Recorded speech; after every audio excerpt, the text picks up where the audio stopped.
I think it's really helpful to try and read it in bite-sized chunks.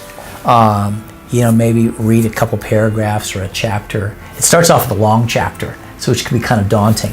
But reading a few paragraphs at a time, just thinking about it, and kind of making your way through. You could, there's 33 chapters. You can do it in a month. So this is kind of a nice way of approaching it. This is an attempt to summarize what the Bible teaches about key topics. A couple of which we might not think about as key topics, but they really are. The communion of the saints. It's not just enough to have a good doctrine of the church. You have to have a good doctrine of the Christian family. Church-state relations. It's got a few chapters that are surprises, but it's a great way of thinking in an orderly way about the Christian faith. And if the older English, which I think is helpful for ministers and students to be able to read, because so much of our learning is in older English.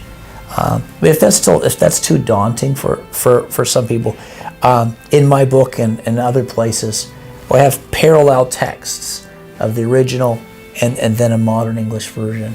For what it's worth, this could sound shamelessly promotional, but I did write Confessing the Faith as a guide to the Westminster Confession, trying to show how the doctrines taught there arise from the Scriptures and are not imposed on the Scriptures. And then my wife came up with a helpful study guide published by Banner of Truth that asks questions that capture the three main purposes of the book, which is what doctrine's taught, where does it come from in the Bible, and how is this relevant for the Christian life, for our prayer life, for the way in which we think and speak about God.